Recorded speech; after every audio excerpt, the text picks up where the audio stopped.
Welcome to magnet brain. मैं हूं तुम्हारी वैदेही मैम और आज की मिनी जानकारी का टॉपिक है, देख ही पा रहे होगे, बोलोगे मैम क्या लिखा है, is Honey vomit of honey bee, मतलब क्या शहद उल्टी है हनी बी का। हाँ बिल्कुल सही सुना। तो ये सब समझने के लिए सबसे पहले हमें कुछ चीजें समझनी पड़ेंगी कि भैया जो हमारी मधुमक्खी है उसके छत्ते में कितने मेंबर्स रहते हैं, हनी बनता कैसे है, और फिर हम फाइनल कंक्लूजन में समझेंगे कि क्या सच में जो शहद है वो क्या उल्टी है, मतलब हम इतना टेस्टी बोल बोल के क्या उल्टी खाते हैं किसी की। अरे बाप रे। तो देखो सबसे पहले जो छत्ता है, मधुमक्खी का छत्ता है, उसमें 3 मेंबर्स रहते हैं। 3 मेंबर्स मतलब वर्कर, क्वीन और ड्रोन। अब बोलोगे मैम क्वीन का तो सुना है, वर्कर और ड्रोन क्या होता है, तो सुनो ध्यान से। तो जो क्वीन है ये होती है रानी। याद रखो जो मधुमक्खी का छत्ता है वो एक मेट्रियार्कल सोसाइटी है। मेट्रियार्कल सोसाइटी मतलब रानी का ही बोलबाला है, या फिर हम बोल सकते हैं सारी फीमेल्स का ही बोलबाला है। तो बोलोगे मैम फिर बेचारे मर्दों का क्या होगा।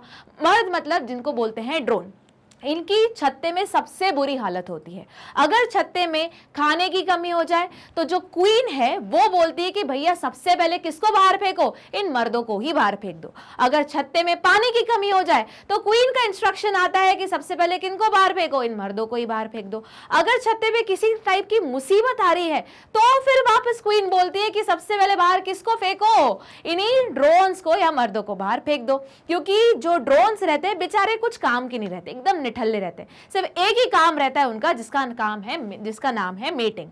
और वो भी इतनी बुरी हालत होती है कि बहुत बार अलग अलग स्पीशीज में मेटिंग करते समय इनकी मौत हो जाती है। मतलब लो एक काम भी ढंग से नहीं कर पाए, उसमें भी मर गए।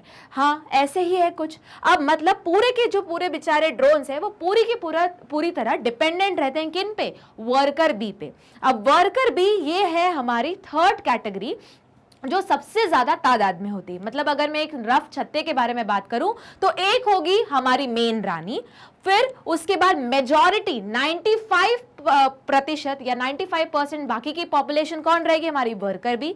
और याद रखना ये वर्कर भी सारी की सारी फीमेल होती हैं, बस ये अलग बात होती है कि ये सारी की सारी कैसी रहती है, स्टेराइल होती हैं, पूरे टाइम काम ही करती रहती है। इनका काम मतलब ये पैदा ही बेचारी काम करने के लिए हुई है, ठीक है, तभी तो नाम है वर्कर बी। और तीसरे होते हैं हमारे ड्रोन, जिनका एक ही काम है, वो भी करते करते बेचारे मर जाते हैं।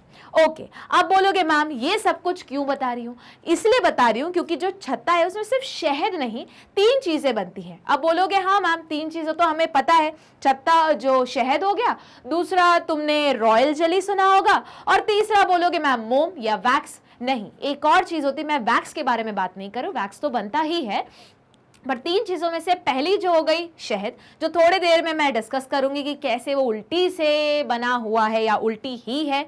उसके बाद दूसरी चीज होती है जिसको हम बोलते हैं रॉयल जेली। तो रॉयल जेली हाईली न्यूट्रिटिव होती है, ऐसा कहा जाता है कि इसमें फर्टिलिटी इंक्रीज करने वाले भी कुछ कंटेंट होते हैं। तो बहुत सारी कंपनी इसी रॉयल जेली को बेचते भी हैं, ठीक है। अब रॉयल जेली सिर्फ और सिर्फ रानी खाती है। अब तुम्हारे मन में क्वेश्चन आ रहा होगा, जब एक ही रानी है तो रानी क्या कर रही है आखिरकार।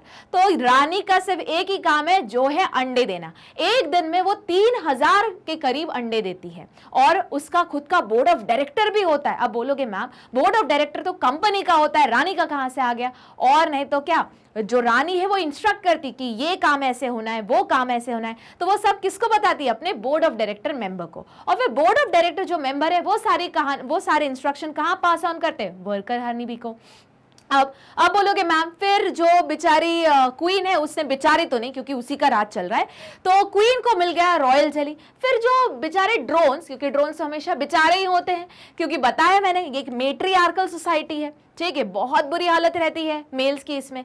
तो फिर वर्कर और जो हमारे ड्रोन्स हैं उनको क्या खाने को मिलता है, तो वर्कर और ड्रोन्स शहद नहीं खाते ना। तो बोलोगे क्या शहद, नहीं बाबा, ये खाते हैं वर्कर जेली, या इसी को बहुत बार बी ब्रेड बोलते हैं।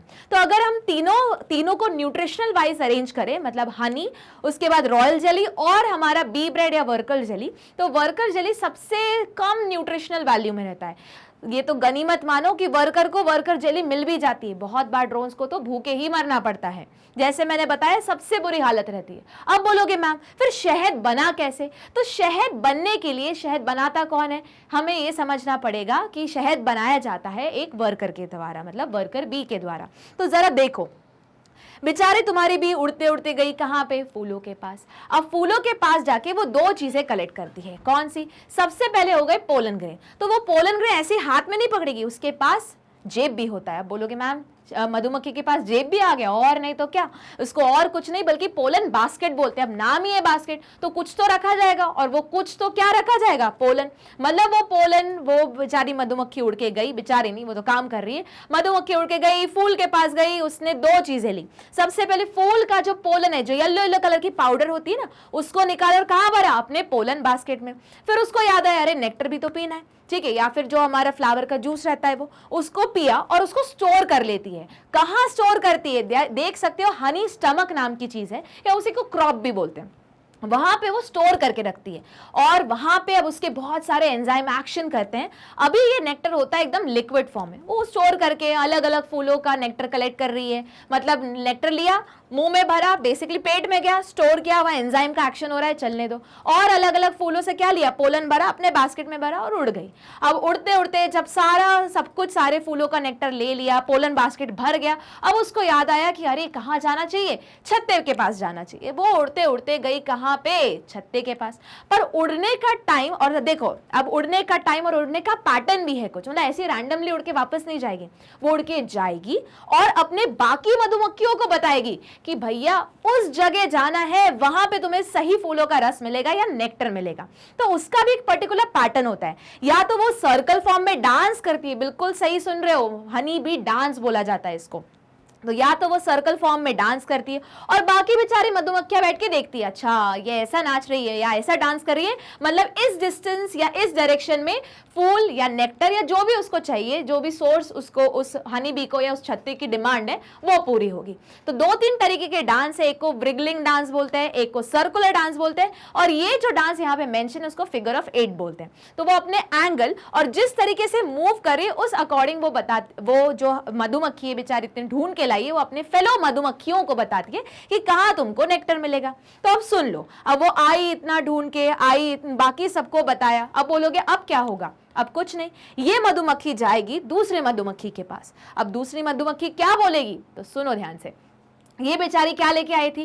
पोलन लेके आई थी। कहाँ पे? अपने पोलन बास्केट में। और अपने पेट में क्या भर के लेके आई थी? नेक्टर भर के लेके आई थी। अब सोचो, इतने देर से वो नेक्टर आया था, पेट में था, उसमें क्या रखा था, मतलब उसमें क्या, किसका एक्शन हो रहा था? एंजाइम्स का भी एक्शन हो रहा था। अब वो बुलाएगी भैया दूसरी मधुमक्खी आ जाओ। जैसे ही दूसरी मधुमक्खी आई तो दूसरी मधुमक्खी को बोला मुंह खोलो, उसने मुंह खोला और ये पूरा जो वो भर के आई है पूरा उल्टी करके वाह उसके मुंह में। बिल्कुल ऐसे ही होता है कुछ, सोचो, मतलब पहले तो एक मधुमक्खी ने पूरा उल्टी करके दूसरी मधुमक्खी के पेट में डाल दिया। अब वो मधुमक्खी क्या करेगी? वो भी उसको रखे रहेगी, तब तक रखे रहेगी जब तक ये जो नेक्टर लिक्विड फॉर्म में है थोड़ा सा सॉलिड या सेमी सॉलिड फॉर्म में ना आ जाए।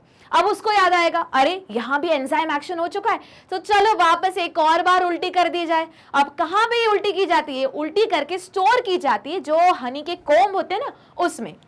अब कहानी यहीं तक नहीं है, अब सुनो ध्यान से हो क्या रहा है। अब उस मधुमक्खी को लगता है कि अभी भी इसमें क्या है, वाटर कंटेंट बहुत ज्यादा है। मतलब जो उल्टी किया था, जो उसके क्रॉप में स्टोर था, जो ऑलरेडी एक मधुमक्खी ने उल्टी करके उसके मुंह में दिया था, और ये वापस स्टोर हो गया इस हनी कॉम्ब में। अब उसको लग रहा है कि उस हनी कॉम्ब में क्या है, बहुत ज्यादा वाटर कंटेंट है, तो उसको सुखाया जाता है। बिल्कुल सही सुना, पंखा देके सुखाया जाता है। अब बोलोगे मैम मधुमक्खी के पास क्या पंखे भी आ गए? अरे भूल गए, उसके पास उसके क्या है, विंग्स है, बस उसी से क्या करते हैं, पंखा देते हैं। और उसको क्या किया जाता है, डिहाइड्रेट किया जाता है। और डिहाइड्रेट करके जब एक ऐसी स्टेज आ जाती है कि जब मधुमक्खी को लगता है कि हाँ अब वो जो लिक्विड है अब थोड़ा गाढ़ा और विस्कस बन चुका है, तो उसको एक और सब्सटेंस से जो उल्टी ही की जाती है अनफॉर्चुनेटली, उससे क्या कर दिया जाता है, सील कर दिया जाता है। तो जो आखिरी में सीलिंग के लिए, जो सील करने के लिए यूज होता है, उसको और कुछ नहीं बल्कि हम बी वैक्स बोलते हैं।